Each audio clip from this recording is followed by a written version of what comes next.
South ఇండియాలోనే అతి తక్కువ ధరలకి రత్నాలను అందించే ఏకైక సంస్థ 6JVR. నమస్తే, నేను Keshav. Welcome to Suman TV. ఆంధ్రప్రదేశ్లో ఎన్నికల తేదీలు సమీపం అవుతున్న కొద్దీ పార్టీలు అలానే అభ్యర్థుల్లో కూడా అటెన్షన్ పెరిగిపోతుంది. అధికార పార్టీ వైఎస్ఆర్సీపీకి సంబంధించి ఒక రూట్ మ్యాప్ని పార్టీ అధినేత జగన్మోహన్ రెడ్డి సిద్ధం చేశారు.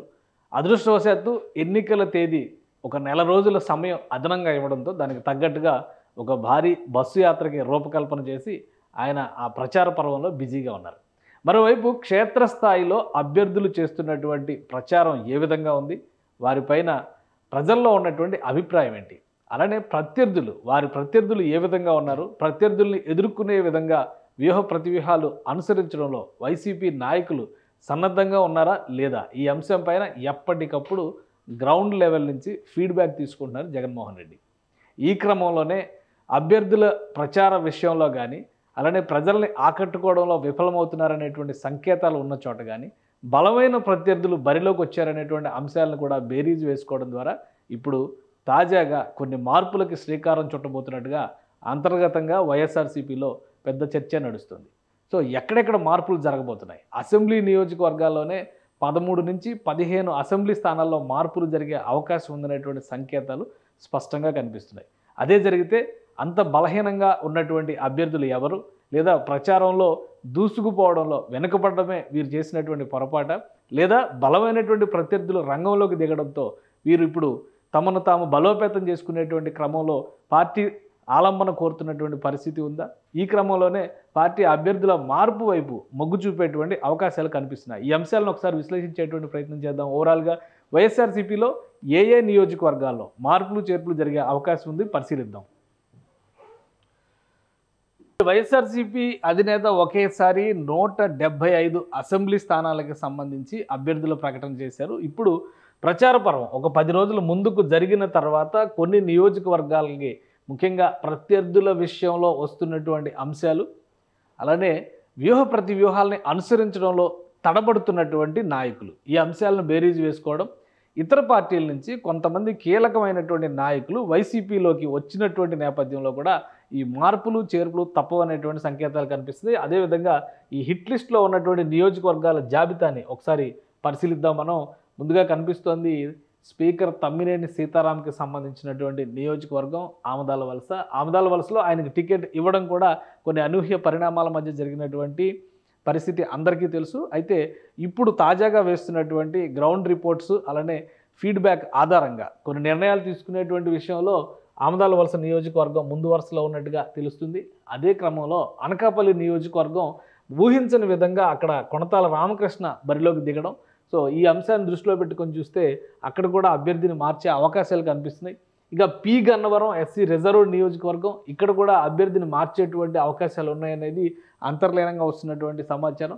ఇక మరో నియోజకవర్గం అవనిగడ్డ, ఇవి ఉమ్మడి కృష్ణా జిల్లాలో ఉన్నటువంటి నియోజకవర్గం. ఉమ్మడి కృష్ణా జిల్లాలోనే 4 నియోజకవర్గాల్లో మార్పులు జరిగేటువంటి అవకాశాలు కనిపిస్తున్నాయి. ఎందుకంటే ఇక్కడ మనం చూస్తే ఉత్తరాంధ్రలో శ్రీకాకుళం ఒకటి, ఉమ్మడి విశాఖ జిల్లా ఒకటి, అలానే ఉభయ గోదావరి జిల్లాల పరంగా చూస్తే మొత్తం ఉభయ గోదావరి జిల్లాలో ఒకే ఒక నియోజకవర్గం కనిపిస్తుంది. కానీ ఉమ్మడి కృష్ణా జిల్లాలో 4 నియోజకవర్గాలు కనిపిస్తున్నాయి. అవనిగడ్డ, పెనమలూరు, విజయవాడ పశ్చిమం, అలానే మైలవరం.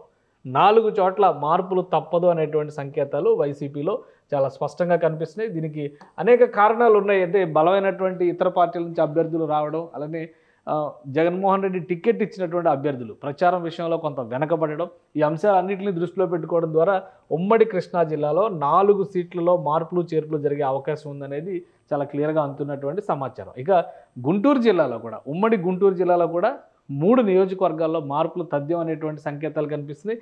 ముందుగా మంగళగిరి నియోజకవర్గం, ఇక్కడ నారా లోకేష్ పోటీ చేస్తున్నారు, దాని మీద కూడా అక్కడ కూడా చర్చ నడుస్తుంది. అలానే గుంటూరు పశ్చిమ నియోజకవర్గం, అక్కడ మార్పు తప్పదనేటువంటి సంకేతాలు కనిపిస్తుంది. ఇక చిలకలూరుపేట నియోజకవర్గం, ఈ 3 నియోజకవర్గాలు కూడా ఉమ్మడి గుంటూరుకు సంబంధించినటువంటి నియోజకవర్గాలు.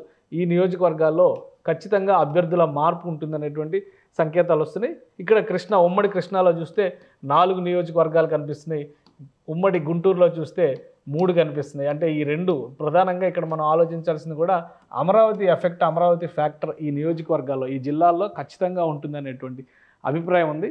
సో అమరావతి ప్రభావం కూడా కావచ్చు, ప్రభుత్వ వ్యతిరేకత అనేటువంటి అంశానికి అభ్యర్థుల బలహీనత తోడైతే ఇక్కడ ఓడిపోవడం ఖాయం అనేటువంటి సంకేతాలు వైఎస్ఆర్సీపీ అధిష్టానానికి అందే అవకాశాలు ఉండొచ్చు. అందుకనే 7 నియోజకవర్గాలని కృష్ణా గుంటూరు జిల్లాల పరిధిలోనే మార్పులు చేర్పులకి శ్రీకారం చుడుతున్నారు. ఇక మిగతా నియోజకవర్గాలు చూద్దాం. పరచూరు నియోజకవర్గం ఇక్కడ అభ్యర్థి మార్చేది ప్రకాశం జిల్లా ఉమ్మడి ప్రకాశం పరిధిలోకి వచ్చేది. అలానే నెల్లూరు సిటీకి సంబంధించినటువంటి నియోజకవర్గం ఇక్కడ అభ్యర్థిని మార్చే అవకాశం కనిపిస్తుంది. ఆసక్తికరమైనటువంటి చర్చ రాయచోటి నియోజకవర్గం పైన జరుగుతుంది. అది ఎందుకు అనేది కూడా మనం విశ్లేషిద్దాం. అసలు ఈ నియోజకవర్గాల్లో వైఎస్ఆర్సీపీ నుంచి ఎవరెవరు బరిలో ఉన్నారు, అదేవిధంగా ప్రత్యర్థులు ఎవరున్నారు, ఈ అంశాలను కూడా విశ్లేషించేటువంటి ప్రయత్నం చేద్దాం. ఒకవేళ ప్రత్యామ్నాయాలు కనుక జగన్మోహన్ రెడ్డి ముందుగానే ఆలోచించారా, లేదా ప్రత్యామ్నాయ నాయకులు చేరడం వల్లనే ఇక్కడ మార్పులు చేర్పులు చేయాలనేటువంటి ఆలోచనకు వచ్చారు. ఆ అంశాన్ని కూడా ఒకసారి విశ్లేషిద్దాం. ఇందులో ఉన్నటువంటి అభ్యర్థులు ఎవరు, ముఖ్యంగా వైసీపీ నుంచి పోటీలో ఉన్నటువంటి అభ్యర్థులు ఎవరు, వారి ప్రత్యర్థులు ఎవరు, వాళ్ళ బలాబలాలను బట్టి లేదా కొత్త చేరికలను బట్టి వైసీపీ అధినేత ఈ నిర్ణయాలు తీసుకునేటువంటి అవకాశం ఉందా, విశ్లేషించేటువంటి ప్రయత్నం చేద్దాం. ఆమదాల వలస మొదటి నియోజకవర్గం, ఎందుకంటే మొదటి నుంచి కూడా అక్కడ సిట్టింగ్ ఎమ్మెల్యేగా ఉండి స్పీకర్గా రాష్ట్రానికి సేవలు అందించినటువంటి తమ్మినేని సీతారాం పనితీరు పైన స్థానికంగా వ్యతిరేకత ఉంది అనేటువంటి అభిప్రాయం ఉంది. ఈ క్రమంలోనే ఇక్కడ పాత ప్రత్యర్థులే, కోన రవికుమార్ గత ఎన్నికల్లో కూడా ఆయన ప్రత్యర్థి, ఇప్పుడు కూడా ఆయనే ప్రత్యర్థి. కానీ ఈ ఈక్వేషన్స్ అన్నిటినీ పక్కన పెట్టి చూస్తే ఇప్పుడు గ్రౌండ్ లెవెల్లో జరుగుతున్నటువంటి పరిణామాలు, ప్రధానంగా ఈ 15-20 రోజుల ప్రచారం తర్వాత కూడా క్షేత్రస్థాయిలో పెద్దగా మార్పులు లేవు అనేటువంటి సంకేతాలు వచ్చిన నేపథ్యంలో ఆమదాల వలస సీట్లో మార్పు తప్పదనేటువంటి సంకేతాలు వైసీపీ నుంచి కనిపిస్తున్నాయి. ఇక రెండో నియోజకవర్గం అనకాపల్లి నియోజకవర్గం. ఇక్కడ మలసల భరత్ కుమార్ పోటీ చేస్తున్నారు. కొత్త అభ్యర్థి కొనతాల రామకృష్ణ జనసేన పార్టీ నుంచి బరిలో దిగినటువంటి నాయకుడు. కొనతాల రామకృష్ణ సీనియర్ పర్సన్, గతంలో ఎంపీగా, ఎమ్మెల్యేగా, మాజీ మంత్రిగా అనుభవం ఉన్నటువంటి నాయకుడు. ఈ నేపథ్యంలో అక్కడ ఇంకొక పరిణామం, అనకాపల్లి లోక్సభ స్థానం బరిలో జరుగుతున్నటువంటి పోటీ, సీఎం రమేష్ బరిలో దిగడం కూడా ఇక్కడ కలిసి వస్తున్నటువంటి అంశం జనసేన పార్టీకి. బీజేపీ అభ్యర్థిగా ఆయన బరిలో దిగినప్పటికీ కూడా ఆ ఏరియాలో ఉన్నటువంటి 7 అసెంబ్లీ స్థానాలపైన కూడా జోరుగా ప్రచారం సాగుతున్నటువంటి పరిస్థితి ఉంది. మలసల భరత్ కుమార్ కొత్త అభ్యర్థి కావడంతో ఈ తీరుని తట్టుకునేటువంటి స్థితిలో లేరు అనేటువంటిది గ్రౌండ్ రిపోర్ట్స్ వస్తుంది. అక్కడ సిట్టింగ్ ఎమ్మెల్యేగా ఉన్నటువంటి అమర్నాథ్, మంత్రి అమర్నాథ్ అక్కడి నుంచి బరిలో దిగాల్సింది, కానీ ఆయన అక్కడి నుంచి తప్పించి గాజువాకలో బరిలో నిలిపింది వైఎస్ఆర్సీపీ. సో ఈ నేపథ్యంలో ఇక్కడ ఈ అభ్యర్థిని మార్చే సంకేతాలు స్పష్టంగా కనిపిస్తున్నాయి. ఇక పి గన్నవరం పరిస్థితి మరొక డిఫరెంట్ అంశంగా మనం చూడాల్సి ఉంటుంది. ఇది ఎస్సీ రిజర్వ్డ్ నియోజకవర్గం. ఇక్కడ జనసేన పార్టీ పోటీ చేస్తుంది. ఇక్కడ కూడా జనసేన పార్టీ అభ్యర్థి గిడ్డి సత్యనారాయణ బరిలో ఉన్నారు. విపర్తి వేణుగోపాల్ సిట్టింగ్ ఎమ్మెల్యే అక్కడ బరిలో ఉన్నారు. కానీ ఆయన పైన ఉన్నటువంటి వ్యతిరేకత, సిట్టింగ్ ఎమ్మెల్యే పైన ఉన్నటువంటి వ్యతిరేకత గిడ్డి సత్యనారాయణ కలిసి వస్తుందనేటువంటి ఆలోచన ఉండడంతో పి గన్నవరంలో కొన్ని మార్పులు చేయాల్సినటువంటి అనివార్యత ఉందని వైసీపీకి క్షేత్రస్థాయిలో నివేదికలు అందినట్టుగా తెలుస్తుంది. మరీ ముఖ్యంగా 1-2 రోజుల క్రితమే ఇక్కడ పాముల రాజేశ్వరి మాజీ ఎమ్మెల్యే జనసేన పార్టీ నుంచి టికెట్ ఆశించి భంగపడ్డటువంటి నాయకురాలు, ఆమె మాజీ ఎమ్మెల్యే, ఆమె వైఎస్ఆర్సీపీ తీర్థం పుచ్చుకున్నారు. ఈ క్రమంలోనే రాజేశ్వరికి ఈ సీటు కేటాయించేటువంటి అవకాశం ఉంటుందనేటువంటి ప్రచారం జోరుగా సాగుతుంది. సో ఇది చాలా సీరియస్గా కన్సిడర్ చేస్తున్నటువంటి పరిస్థితి. ఇక్కడ చూస్తే ఆమదాల వలస శ్రీకాకుళం జిల్లా, అలానే అనకాపల్లి, ఉమ్మడి విశాఖ జిల్లా, పి గన్నవరం, అలానే ఉమ్మడి తూర్పుగోదావరి జిల్లా, ఇక్కడ ఉన్నటువంటివి 3 సీట్లు మాత్రమే ఉన్నాయి. కానీ తర్వాత జరిగినటువంటి పరిణామాలు చూస్తే ఉమ్మడి కృష్ణా జిల్లాలో, ఉమ్మడి కృష్ణా జిల్లాలోనే 7 అసెంబ్లీ నియోజకవర్గాల్లో మార్పులు చేసేటువంటి అవకాశాలు స్పష్టంగా కనిపిస్తున్నాయి. అందులో ఒకటి అవనిగడ్డ నియోజకవర్గం, అలానే పెనమలూరు నియోజకవర్గం, విజయవాడ పశ్చిమ నియోజకవర్గం, మైలవరం నియోజకవర్గం. మొత్తం అన్నీ కూడా వైఎస్ఆర్సీపీ గత ఎన్నికల్లో 2019 ఎన్నికల్లో వైఎస్ఆర్సీపీ గెలుచుకున్నటువంటి నియోజకవర్గాలు. ఇప్పుడు మారినటువంటి పరిణామాలు, అమరావతి నినాదానికి వ్యతిరేకంగా రాష్ట్ర ప్రభుత్వం నిర్ణయాలు తీసుకుందనేటువంటి విమర్శలు. ఈ నేపథ్యంలో ఉమ్మడి కృష్ణా, గుంటూరు జిల్లాల్లో కొంత ప్రతికూలత ఉందనేది పార్టీ కూడా అంచనా వేస్తున్నటువంటి పరిస్థితి. దానికి సంబంధించినటువంటి క్షేత్రస్థాయి అధ్యయనాలపైన కూడా వైఎస్ఆర్సీపీ అధినేత జగన్మోహన్ రెడ్డి దృష్టి పెట్టారు. ఈ క్రమంలోనే 4 నియోజకవర్గాల్లో ఒక ఉమ్మడి కృష్ణా జిల్లా పరిధిలో మార్పులు చేయడానికి అవకాశాలు కనిపిస్తున్నాయి. మొదటిది అవనిగడ్డ నియోజకవర్గం, సింహాద్రి రమేష్ ఇక్కడ బరిలో ఉన్నారు, సిట్టింగ్ ఎమ్మెల్యే. ఆయనకంత సానుకూలత లేదన్న ఉద్దేశంతోనే మొదట మచిలీపట్నం పార్లమెంటుకు పంపించాలనుకున్నారు. కానీ చివరి పరిణామాలు, అనూహ్యమైనటువంటి పరిణామాల నేపథ్యంలో మచిలీపట్నం పార్లమెంటుకి సింహాద్రి చంద్రశేఖర్ను పంపించి మళ్ళీ సింహాద్రి రమేష్ని ఇక్కడ బరిలో నింపారు. చివరి నిమిషంలో జరిగినటువంటి పరిణామాలు జనసేన పార్టీలోకి, టీడీపీలో ఉన్నటువంటి మండలి బుద్ధప్రసాద్ జనసేన పార్టీలోకి వెళ్ళి జనసేన అభ్యర్థిగా బరిలో దిగడం అనేది కూడా ఒక షాకింగ్ ఫ్యాక్టర్గా సింహాద్రి రమేష్కి పరిణమించింది.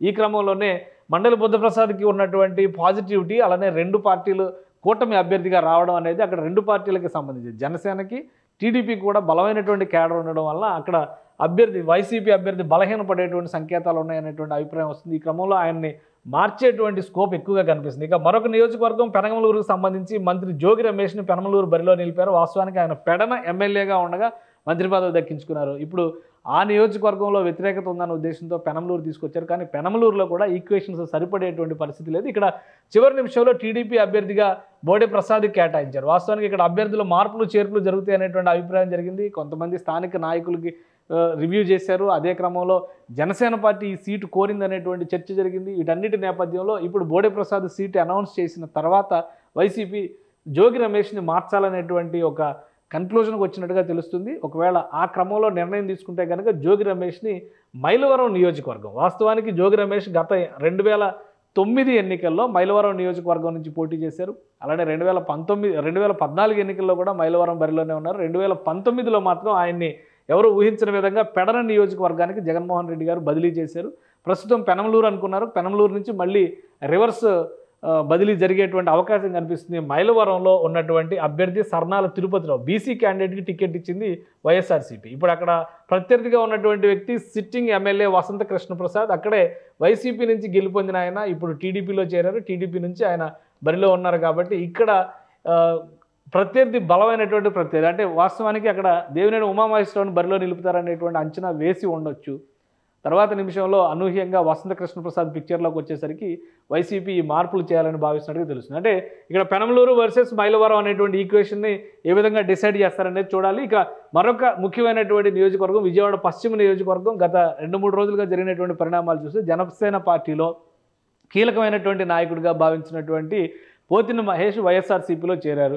పోతిన మహేష్కి అవకాశం కల్పించేటువంటి ఉద్దేశంతోనే పశ్చిమ నియోజకవర్గంలో కొన్ని మార్పులు జరగబోతున్నాయి అనేటువంటి ప్రచారం జరుగుతుంది. అది ఎంతవరకు కరెక్ట్ తెలియదు. కానీ మొత్తానికి పశ్చిమ నియోజకవర్గంలో వైఎస్ఆర్సీపీ నాయకత్వం కొంత బలహీనంగా ఉంది. వైఎస్ఆర్సీపీ అభ్యర్థి జనంలోకి దూసుకు వెళ్ళేటువంటి విషయంలో కొంత వెనుకబడి ఉన్నారనేటువంటి విమర్శలు వస్తున్నాయి. ఇక్కడ ఆసిఫ్ షేక్ మైనారిటీ వర్గాలకు సంబంధించినటువంటి నాయకుడికి వైసీపీ టికెట్ కేటాయించింది. ఎవరు ఊహించిన విధంగా బీజేపీ అభ్యర్థిగా ఉమ్మడి అభ్యర్థిగా ఇక్కడ సుజనా చౌదరి కేంద్ర మాజీ మంత్రి బరిలోకి దిగారు. ప్లస్ అక్కడ ఉన్నటువంటి కాంబినేషన్స్ పరంగా చూస్తే మైనారిటీ అభ్యర్థి కానీ బీసీ వర్గాలకు చెందినటువంటి అభ్యర్థిని కానీ పెడతారని అందరూ భావించారు.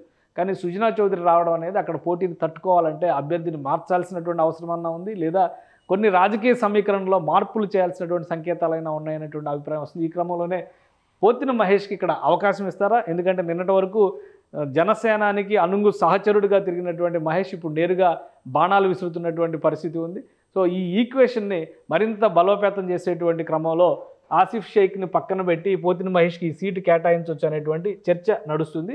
బట్ మార్పు అనేది సంకేతంగా కనిపిస్తుంది విజయవాడ పశ్చిమ నియోజకవర్గంలో. ఇక మైలవరం సంగతి ఆల్రెడీ మనం మాట్లాడుకున్నాం. సో ఈ 4 నియోజకవర్గాలు కృష్ణా జిల్లా పరిధిలో ఉన్నటువంటి నియోజకవర్గాలు మైలవరం, అవనిగడ్డ, పెనమలూరు, విజయవాడ వెస్ట్. ఈ 4 నియోజకవర్గాలకు సంబంధించినటువంటి అభ్యర్థుల మార్పు ఉంటుందనేటువంటిది ఇక్కడ కనిపిస్తున్నటువంటి మాట. ఇది ఉమ్మడి కృష్ణాకు సంబంధించినటువంటి జాబితా. ఆ తర్వాత చూస్తే కనుక ఇమీడియట్గా గుంటూరు జిల్లాకు సంబంధించి కూడా 3 నియోజకవర్గాల్లో మార్పులు తప్పవనేటువంటి సంకేతాలు కనిపిస్తున్నాయి.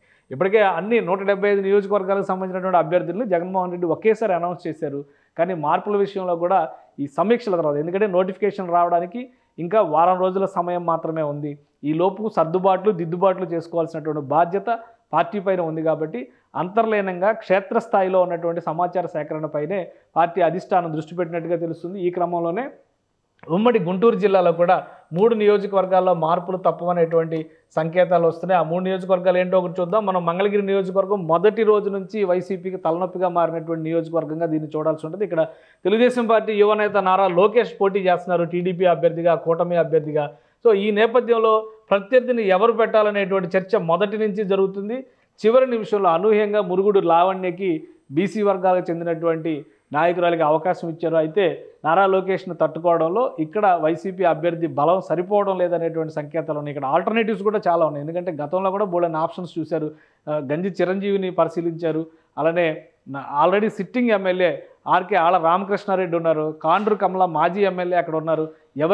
ఎవరికి ఇస్తారు వీళ్ళలో అనుకునేటువంటి ఊహలకు అన్నిటికీ కూడా భిన్నంగా మురుగుడు లావణ్యకి టికెట్ దక్కింది. కానీ ఇప్పుడు ఆ అభ్యర్థిని మార్చేటువంటి అవకాశాలు కనిపిస్తుంది. ఇక మరొక ముఖ్యమైన నియోజకవర్గం గుంటూరు వెస్ట్. విడుదల రజని వైసీపీ నుంచి ఇక్కడ బరిలో దిగుతారనేటువంటిది అధికారికంగా చేసినటువంటి ప్రకటన. టీడీపీ కూటమి నుంచి పిడుగురాళ్ల మాధవ్ ఇక్కడ బరిలో దిగారు. ఇప్పుడు గుంటూరు వెస్ట్లో మార్పులు తప్పవనేటువంటి సంకేతాలు వస్తున్నాయి. విడుదల రజనీని అక్కడి నుంచి మార్చాలని, ఎందుకంటే ఆమె చిలకలూరుపేట సిట్టింగ్ ఎమ్మెల్యే. కానీ మంత్రిగా ఆమెకు వచ్చినటువంటి వ్యతిరేకత, అలానే రకరకాల ఆరోపణలు విమర్శల నేపథ్యంలో ఆమెని వెస్ట్ నియోజకవర్గానికి బదిలీ చేశారు. వెస్ట్ నియోజకవర్గంలో కూడా సానుకూలత లేదనేటువంటి అభిప్రాయం వస్తుంది. ఈ క్రమంలోనే ఒక బీసీ అభ్యర్థిగా ఆమెను ఎంపీ లోక్సభ బరిలో నిలపాలి, ఆ విధంగా లోక్సభ బరిలో ఉన్నటువంటి రోసయ్యని ఇక్కడ ఎమ్మెల్యే అభ్యర్థిగా బరిలో నిలపాలనేటువంటి చర్చ అంతర్గతంగా జరుగుతుంది. సో గుంటూరు వెస్ట్లో కూడా మార్పు తథ్యం అనేటువంటి సంకేతాలు కనిపిస్తుంది. ఇక చిలకలూరుపేట నియోజకవర్గం ఆల్రెడీ 2 అభ్యర్థులను మార్చారు. సిట్టింగ్ ఎమ్మెల్యేని కాదని కావేటి మనోహర్ నాయుడికి అవకాశం కల్పించారు. ఇప్పుడు కావేటి మనోహర్ నాయుడిని కూడా పక్కన పెట్టే అవకాశాలు కనిపిస్తున్నాయి. మర్రి రాజశేఖర్కి ఈ సీటు కేటాయించవచ్చు. వైసీపీలో చాలా కాలంగా ఉన్నటువంటి నేత, ఈ సీటు కేటాయించేటువంటి అవకాశాలు ఉన్నాయనేటువంటి సంకేతాలు వస్తున్నాయి. ఇక్కడ వరకు ఉమ్మడి గుంటూరు జిల్లా, అంటే ఉమ్మడి కృష్ణా ఉమ్మడి గుంటూరు జిల్లాలు కలిపి చూస్తేనే 7 నియోజకవర్గాల్లో మార్పులు కనిపిస్తున్నాయి. మొత్తం 13-14 నియోజకవర్గాల జాబితా ఉంటే అందులో కనీసం సగం నియోజకవర్గాలు ఈ 2 జిల్లాల్లోనే కనిపిస్తున్నటువంటి పరిస్థితి ఉంది. ఇక చివరి నియోజకవర్గాలు మనం చూద్దాం. పరచూరుకు సంబంధించి ప్రకాశం జిల్లాలో నియోజకవర్గం ఇది. ఇక్కడ ఎడం బాలాజీ బరిలో ఉన్నారు. Eluru Sambasivarao sitting MLA, TDP నాయకుడు, ఆయన బరిలో ఉన్నారు. ఇక్కడ కూడా మార్పు తప్పదనేటువంటి సంకేతాలు కనిపిస్తున్నాయి. ఇక్కడ కూడా జనసేన పార్టీ నుంచి కొంతమంది నాయకులు వస్తున్నారు, కొంతమంది వచ్చారు. ప్రకాశం జిల్లాలో కొన్ని ఈక్వేషన్స్లో బదలాయింపులు జరగాలంటే సీట్ల మార్పు జరగాలనేటువంటి చర్చ నడుస్తుంది. ఆ క్రమంలోనే పరచూరు నియోజకవర్గం హిట్ లిస్ట్లో ఉందనేటువంటి విషయం కూడా తెలుస్తుంది. ఇక మరొకటి నెల్లూరు అర్బన్, నెల్లూరు సిటీ నియోజకవర్గానికి సంబంధించి ఖలీల్ అహ్మద్కి ఈ సీటు కేటాయించారు. ఇక్కడ మాజీ మంత్రి నారాయణ టీడీపీ అభ్యర్థిగా బరిలో ఉన్నారు. ఇక్కడ కూడా మార్పు తప్పదనేటువంటి సంకేతాలు కనిపిస్తున్నాయి. ఖలీల్ అహ్మద్ పోటీ విషయంలో, అంటే మరొక బీసీ వర్గాలకు చెందినటువంటి నేతకి ఈ సీటు కేటాయించాలనేటువంటి ప్రతిపాదన వస్తున్నట్టుగా తెలుస్తుంది. అందుకని ఈ విషయాన్ని కూడా చాలా సీరియస్గా కన్సిడర్ చేస్తున్నటువంటి పరిస్థితి. ఇక మరొక కీలకమైన నియోజకవర్గం రాయచోటి నియోజకవర్గం. రాయచోటి నియోజకవర్గంలో ఎమ్మెల్యేగా గడికోట శ్రీకాంత్ రెడ్డి ఉన్నారు. చాలా సన్నిహితమైనటువంటి, జగన్మోహన్ రెడ్డికి ఆయన కుటుంబానికి చాలా సన్నిహితమైనటువంటి నాయకుడు. అయితే ఒక 2 రోజుల క్రితం జరిగినటువంటి పరిణామాల్లో రాయచోటి టీడీపీ నేత రమేష్ రెడ్డి పార్టీ వీడి దాదాపు 25 సంవత్సరాలు టీడీపీతో జర్నీ చేసినటువంటి నాయకుడు వైసీపీలోకి వచ్చారు. కాబట్టి ఆయనకు ఒక హామీ లభించింది, ఇక్కడ అభ్యర్థి మార్పు ఉంటుంది, అలానే శ్రీకాంత్ రెడ్డికి ప్రత్యేకమైనటువంటి స్థానం ఇచ్చేటువంటి అవకాశం ఉందనేటువంటి ప్రచారం జరుగుతుంది. సో ఈ అంశం పైన, అలానే ఇక్కడ ప్రత్యర్థిగా ఉన్నది మండిపల్లి రాంప్రసాద్ రెడ్డి టీడీపీ అభ్యర్థిగా రాయచోటిలో బరిలో ఉన్నారు. సో మొత్తం ఒక 13 నియోజకవర్గాలు షార్ట్ లిస్ట్ అవుతున్నాయి. ఇంకా 1-2 నియోజకవర్గాలు దీనికి యాడ్ అయ్యేటువంటి అవకాశం ఉందనేటువంటి మాట వైసీపీ వర్గాల నుంచే వినిపిస్తోంది. సో మొత్తం ఈ జాబితానంతా కూడా రెడీ చేసిన తర్వాత ఒకేసారి, ఎందుకంటే రాబోయేటువంటి వారం రోజుల్లోనే ఈ మార్పులు చేర్పులకు సంబంధించినటువంటి చర్చ జరగాలి.